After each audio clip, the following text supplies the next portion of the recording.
Being part of the Malaysian army for 2 years and then dropping out for no reason.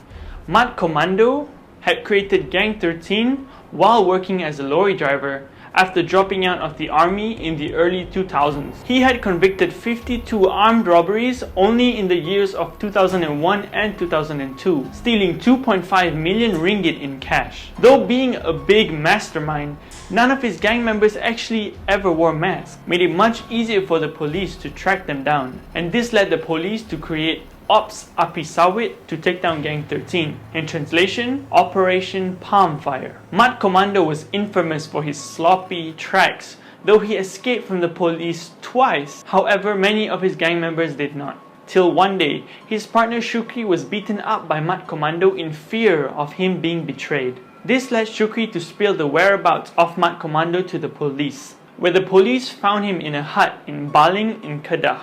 Now, just like the movies, Mat Komando had a Colt 45 in his left hand and an SW-22 revolver in his right hand that led to a shootout, leaving him with 2 slugs to the head and chest that ended his life.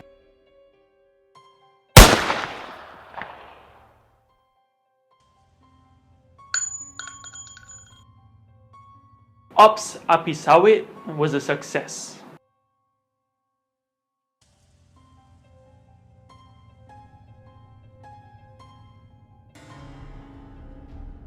Desperately trying to boost her singing career that never took off, she and her husband needed a career change, which led them to practice the black art, or bomo, which led them to a huge mansion and many luxury cars. This brought the attention of one UMNO politician called Mazlan Idris. She convinced the politician to buy a magic tongkat and a songkok, as well as 500,000 ringgit in cash, including 10 land titles worth 2 million ringgit. In total, 2.5 million ringgit.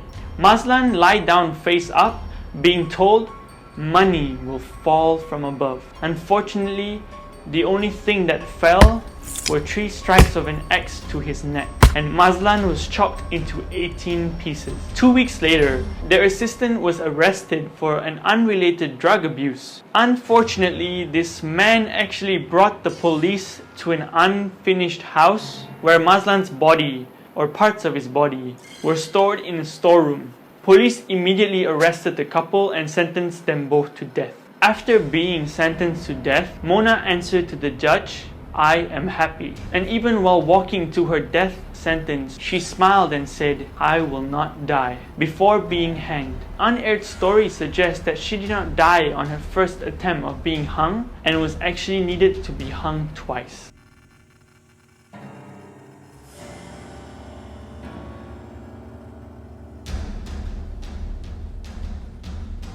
During the early 1970s, at the age of 15, he dropped out of school in search of money to support his large family. This led him entering a gang, and at the age of 18, he had already committed 8 armed robberies. He was later arrested and sentenced to 7 years in prison. Yet, he was left out early for good behavior. Immediately, he started a new gang, and this time with hardcore gangbangers. Within a year, he had robbed banks, armored trucks, clubs, and even temples, leaving only bodies behind. He became very rich and powerful, with turf wars on streets and gun battles killing many. Botak Chin had even successfully robbed a police station for their weapons, as he needed extra firepower as he had limited gang members and supplies. Towards the end of his life, police had finally tracked down Botak Chin in a sawmill in Jalan Ipoh in Kuala Lumpur. Grenades, gun battles, and even smoke grenades all broke out on that day, before Botak Chin finally surrendered after taking an astonishing 6 shots to his body. He was later sentenced to death. Even during his captivity, he attacked 2 wardens, tried to escape, and even stabbed 3 other wardens. On his day of execution, Botak Chin was the most calm he has ever been in his life. And these are the words he said before entering his death sentence.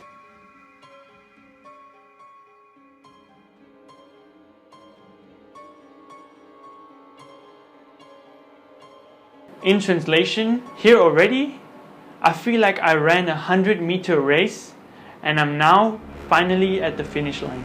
This is Euphoria TV. Thanks for your support. Stay safe.